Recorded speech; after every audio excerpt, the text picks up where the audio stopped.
അതെ, ജൂലൈ 31-നാണ് income tax return file ചെയ്യാനുള്ള അവസാന ദിവസം. ഒരു വ്യക്തിയുടെ ഒരു സാമ്പത്തിക വർഷത്തിലെ മൊത്തം വരുമാനത്തിന്റെ വിവരം ഇൻകം ടാക്സ് ഡിപ്പാർട്ട്മെന്റിനെ അറിയിക്കുന്ന പ്രക്രിയയാണ് income tax return filing. Income tax വെബ്സൈറ്റിലൂടെ ആർക്കും വളരെ ലളിതമായി റിട്ടേൺ സമർപ്പിക്കാം. അതിനു മുമ്പ് ഇക്കാര്യം ഒന്ന് ശ്രദ്ധിക്കുക.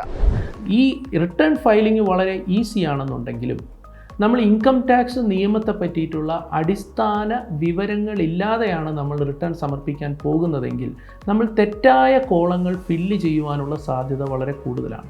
നമ്മൾ ഇൻകം ടാക്സ് റിട്ടേൺ ഫയൽ ചെയ്യുമ്പോൾ തന്നെ നമ്മൾ ആ 4 കോളംസ് ഫില്ല് ചെയ്ത് പോകുന്ന സമയത്ത് തന്നെ നമുക്ക് അനുവദിക്കപ്പെടുന്ന നമുക്ക് എലിജിബിൾ ആയിട്ടുള്ള ഡിഡക്ഷൻസ് നമുക്ക് ക്ലെയിം ചെയ്യാം. എന്നാൽ ഈ ഇൻകം ടാക്സ് നിയമത്തെ പറ്റി അധികം നോളജ് ഇല്ലാതെയാണ് നമ്മൾ റിട്ടേൺ ഫയൽ ചെയ്യുന്നതെങ്കിൽ നമ്മൾ എന്ത് ചെയ്യുമെന്ന് വെച്ചാൽ നമുക്ക് അർഹതയില്ലാത്ത ഡിഡക്ഷൻസ് ക്ലെയിം ചെയ്യുന്ന ഒരു ടെൻഡൻസി ഇപ്പം നിലവിൽ നമുക്ക് സൊസൈറ്റിയിലുണ്ട്. അത് കാരണം തന്നെ നമുക്ക് അർഹതയില്ലാത്ത ഡിഡക്ഷൻസ് ക്ലെയിം ചെയ്യുകയും നമ്മുടെ ടാക്സ് ലയബിലിറ്റി നമ്മൾ കുറയ്ക്കുകയും ചെയ്യും.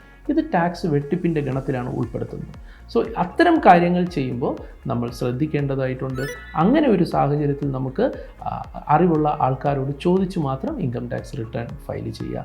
ഇൻകം ടാക്സ് റിട്ടേൺ ഫയലിംഗ് എന്ന് പറയുന്നത് ഒരു വലിയ ബുദ്ധിമുട്ടുള്ള കാര്യമല്ല. വളരെ ഈസി ആയിട്ട് ഫയൽ ചെയ്യാം. അറിവുണ്ടെങ്കിൽ സ്വന്തമായിട്ടും, സംശയമുണ്ടെന്നുണ്ടെങ്കിൽ അറിവുള്ള ആൾക്കാരോട് ചോദിച്ച് മാത്രം റിട്ടേൺ ഫയൽ ചെയ്യുക.